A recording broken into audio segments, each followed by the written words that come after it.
We don't care enough about you to hate you. We just see that you're a fool. You make a fool out of yourself virtually every day. That's why we talk about you. We're laughing at you. We're making a mockery of you. You're making a mockery of yourself. It's not hatred. You really should learn to distinguish between those two different emotions because you're receiving one in droves, and it's not hatred. You can act, like you're Beyonce all you want. You're not. And just like her, you can play the victim when you're not.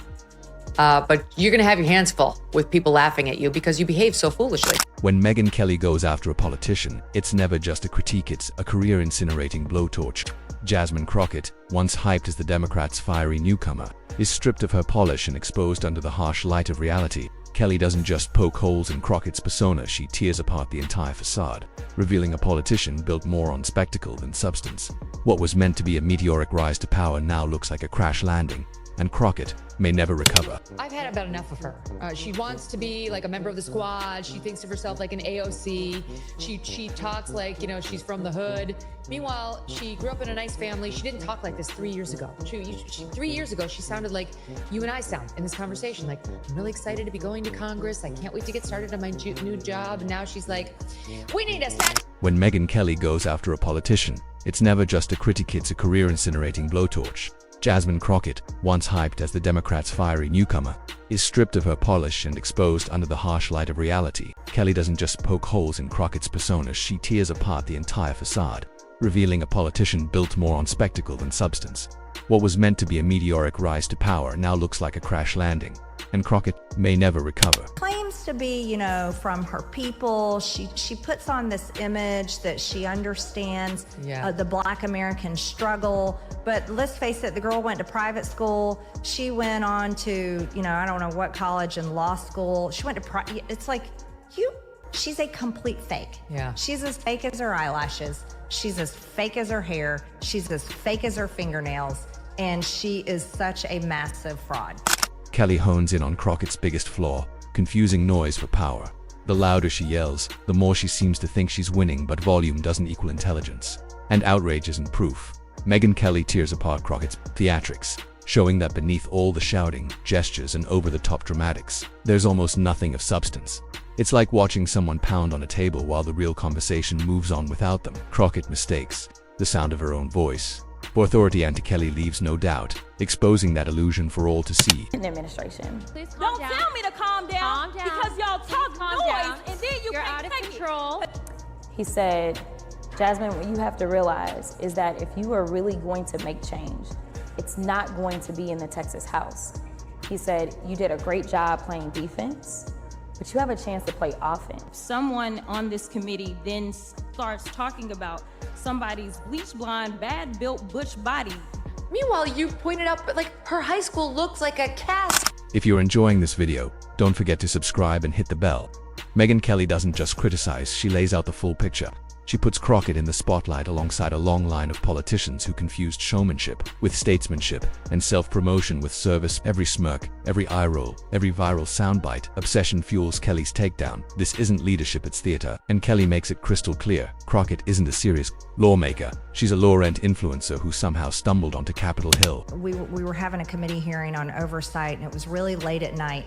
And I was really irritated because I'm always like, why can't we work normal work hours like regular people, 8 to 5? I don't know what's wrong with Congress, but we're always doing crazy things at 9, 10, 11, 2 a.m. under Nancy Pelosi. So we're on the oversight committee, and she is running off her mouth, and I shot at her about her massively huge fake eyelashes. Yeah, this made news. Yeah, and I was like, well, I said something along the lines of like, well, you can't read it because of your fake eyelashes. The real punch comes when Kelly tears into Crockett's so-called accomplishments. Let's be honest, her record is weak. She's great at jumping into controversies, but when it comes to actual legislation or real results for her constituents, there's almost nothing to show. Kelly drives the point home. All the noise, all the self-promotion hides one simple truth: Crockett's true talent isn't leadership, it's self-preservation. You're gonna have your hands full with people laughing at you because you behave so foolishly. And the fact that you're a diva bitch behind the scenes, so much worse. You're not even beloved by your staff. Like, you alienate everyone. The people who know you best don't like you. The people who are just glancing at what you're putting out there publicly don't like you. So who likes you? Megyn Kelly hones in on Crockett's obsession with identity politics. She constantly hides behind race and gender, treating any critique as a personal attack instead of engaging with the ideas themselves. Kelly slices through this like a hot knife through butter, exposing the emptiness. Crockett's arguments are shallow, her strategies weak, and her priorities all wrong.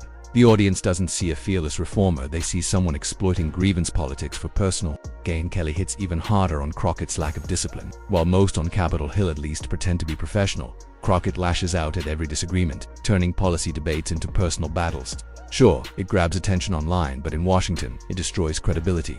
Real players know when to push, when to hold back, when to pick their moment. Crockett, she's all impulse, no strategy, and Kelly makes that crystal clear. The Human Rights Campaign. These are the people who run around harassing every business to make sure that they're being pro-LGBTQ and pro-DEI and not doing anything that a Human Rights Campaign finds offensive in any way, shape, or form, unless if you are in a wheelchair and are the governor of Texas, in which case it is fine for Jasmine Crockett to do this to you. Watch. Because we in these hot-ass Texas streets, honey. Y'all know we got Governor Hot Wheels down there. Come on now. Megyn Kelly tears into Crockett's hypocrisy at every turn. She rails against privilege but thrives on the very platforms that privilege her. She bashes the system but cashes the checks it provides. She preaches justice and fairness but mocks anyone who disagrees. Kelly lays it all bare, showing that with Crockett, hypocrisy isn't the exception, it's the rule. Kelly doesn't get distracted by Crockett's chaos or theatrics. Instead, she systematically exposes the cracks, insecurity behind the outbursts, a desperate hunger for attention, and a constant defensiveness that proves she can't handle serious debate. Crockett doesn't look powerful or fearless, she looks fragile. Over her head, flailing in front of critics who see right through her act. Then Kelly dives into Crockett's obsession with image. She's more focused on her personal brand than governance, dressing for the camera, staging viral clips, spinning sound bites into overnight trends. But Kelly warns, this obsession with branding is a trap, and it's slowly unraveling the carefully curated illusion. Has some more on Ms. Crockett. He's Benny Johnson, he's host of The Benny Show, and he has an exclusive report now on Crockett's alleged background. See, he traveled to where Crockett claims she is from a tough area of South Dallas. You know, you hear her speak, she tries to talk street, like, okay. Compared to where she's actually from, it's quite a different picture. Where she's actually from is a beautiful, well-manicured area for the elite. Crockett has built her career on fleeting outrage, but outrage fades fast. The cheering crowd today will move on tomorrow, leaving her chasing the next headline. Kelly highlights the emptiness of that strategy. It's the political equivalent of a sugar rush exciting at first, but leaving nothing of substance. Kelly also exposes how Crockett handles opposition. Instead of debating ideas, she demonizes critics. Instead of presenting policy, she smears people. It's lazy, corrosive, and kills any chance of building alliances or credibility. Crockett thrives on division to stay relevant, but Kelly shows that same division makes her ineffective. A wrecking ball that only smashes indiscriminately earns no respect.